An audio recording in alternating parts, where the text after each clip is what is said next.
Hello बच्चों, let us read the question. The question says blue baby syndrome is associated with A. Mixing of oxygenated and deoxygenated blood, B. Non-closure of ductus arteriosus, C. Patent foramen ovale, D. All of the above.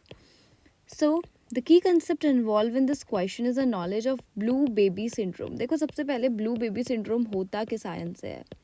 Blue baby syndrome जो ion cause करता है that is nitrate, है ना.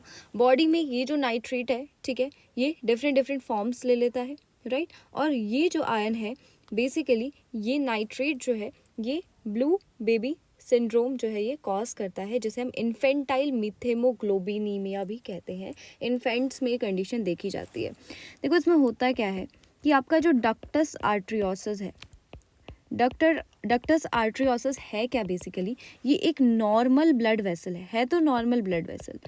ये normal blood vessel क्या करती है, normal blood vessel it joints या फिर it connects aorta with pulmonary artery.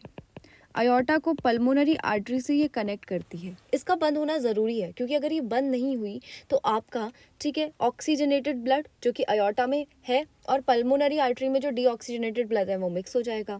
दूसरी चीज़, ठीक है, इस कंडीशन में ये डक्टियस आर्टियोसिस डू नॉट क्लोजेस. इस कंडीशन में ये क्लोज ही नहीं होता है, ठीक है. दूसरा क्या है, पेटेंट फोरामेन ओवेल, यानी फोरामेन ओवेल भी यहाँ पे क्लोज नहीं हो पाता है. फोरामेन ओवेल है क्या, it is a small opening between upper chambers of the heart that is left and right atrium.